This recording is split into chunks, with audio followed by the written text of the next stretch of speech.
Alors, on continue le chapitre pour rétablir notre microbiote en bon état. Nous venons de voir les oméga 3 et maintenant je voudrais interroger Thomas sur les polyphénols, l'importance des polyphénols. Alors les polyphénols, donc, ce sont des antioxydants naturels, on en trouve dans tous les végétaux. Et qui dit antioxydant dit aussi donc, éviter l'oxydation par l'oxygène des acides gras, notamment. Et il y a quelques études qui ont montré qu'il y avait un facteur extrêmement étroit, important, entre la consommation de fruits et légumes et la bonne qualité et le bon équilibre de la flore intestinale. Ce sont des études toutes récentes, et notamment chez les personnes âgées. Ah, tu peux expliquer? C'est une publication qui vient de paraître il y a quelques mois.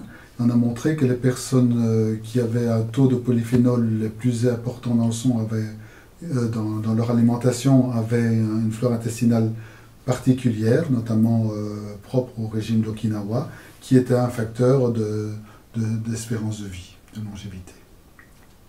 Alors, quels sont les principaux polyphénols que l'on peut trouver dans notre alimentation? Alors, naturellement, un des plus célèbres, c'est celui qu'on trouve dans le vin rouge, donc le resveratrol, qui a beaucoup d'effets bénéfiques, naturellement, sur l'oxydation des lipides et des graisses en général. Dans le thé vert, dans le thé. Mais il faut donner la dose pour le vin. Je crois qu'il faut être raisonnable. Alors en général, on considère qu'il faut entre 1 à 2 verres par jour réduisent les risques de maladies, de mortalité de manière importante. C'est l'étude de Lorraine qui a été faite par Serge Renaud. Si on n'en boit pas, on a un peu plus de risque de mortalité. Si on en boit trop, on en a encore beaucoup plus. Donc un petit verre. Un petit verre par jour, c'est parfait. Très bien. Alors, ok, maintenant le thé. Alors dans le thé vert, naturellement, parce que le polyphénol, il faut qu'il ait toute son intégrité. Et le fait d'avoir une oxydation, le thé brun, c'est un thé oxydé, fermenté, qui a donc déjà perdu toutes ses qualités. Donc c'est vraiment le thé vert. On en trouve également dans les agrumes, notamment dans l'albédo, c'est-à-dire dans la partie blanche du citron, du pamplemousse, des oranges. Et dans ces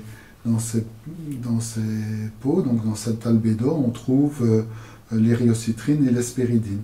Il y a aussi dans les oignons, mais il y a 7000 polyphénols différents. Important. Donc ils sont importants. Dites-nous l'importance de ces polyphénols toujours au sein du microbiote. Alors au sein du microbiote, c'est que les polyphénols sont un peu des transporteurs d'électrons également. Et on en a aussi notamment dans le lin. C'est un polyphénol particulier qu'on appelle les lignanes. Et ces lignanes sont transformées par le microbiote en lignanes mammaliennes. Et là, ça a une importance considérable parce que ces lignanes mammaliennes, qu'on appelle également entérodiol et entérolactone, vont réduire la production de l'hormone du stress. Et le stress, on en produit énormément aujourd'hui. On a besoin de cette hormone qu'on appelle le cortisol, c'est-à-dire au réveil, on a besoin d'un taux de cortisol élevé pour avoir envie de croquer la vie à pleines dents. Et au cours de la journée, normalement, ce cortisol devrait diminuer pour arriver à un minimum le soir, au moment où on va aller dormir. Malheureusement, aujourd'hui, on a tout le contraire. On se réveille avec un taux de cortisol bas, ce qui fait qu'on a besoin de prendre quelques tasses de café, d'excitants. Et au cours de la journée, le taux de cortisol il augmente suite au stress induit par le bruit, les contrariétés, le stress.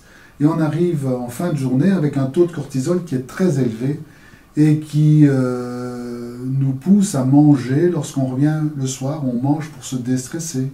On s'offre un petit verre, un paquet de chips au pire moment parce que le cortisol en plus, il va bloquer l'entrée du sucre dans les cellules musculaires et il va faire que le sucre sera transformé en graisse.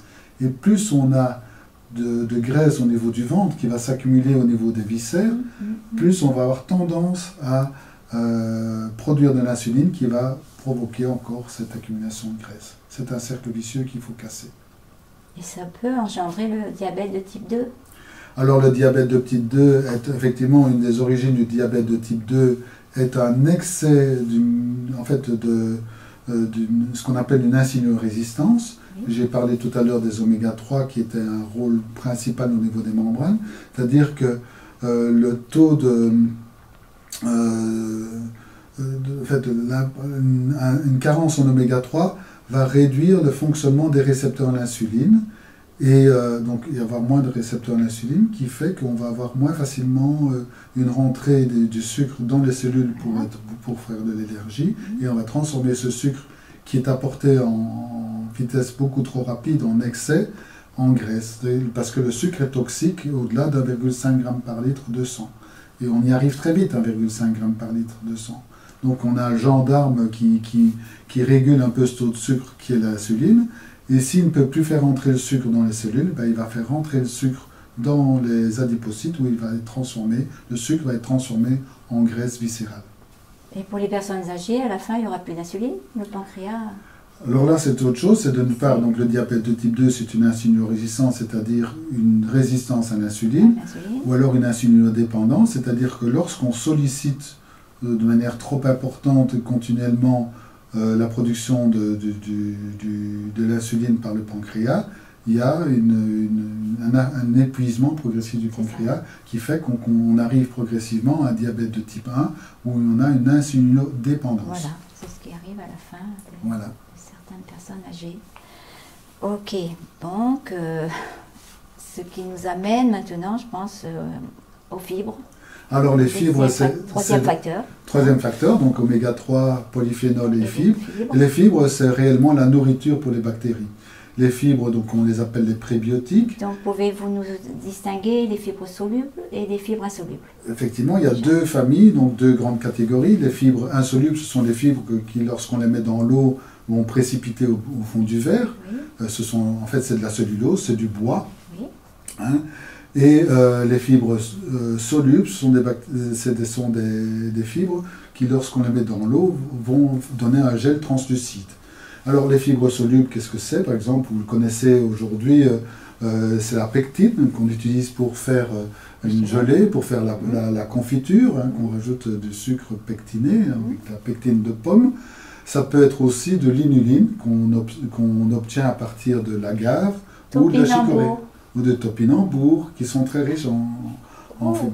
Et ces fibres solubles, par contre, sont très intéressantes parce qu'elles sont digérées, elles sont découpées par les enzymes spécifiques, les amylases spécifiques des bactéries. Et on n'a pas ces outils-là, seules les bactéries ont la capacité de digérer les fibres solubles.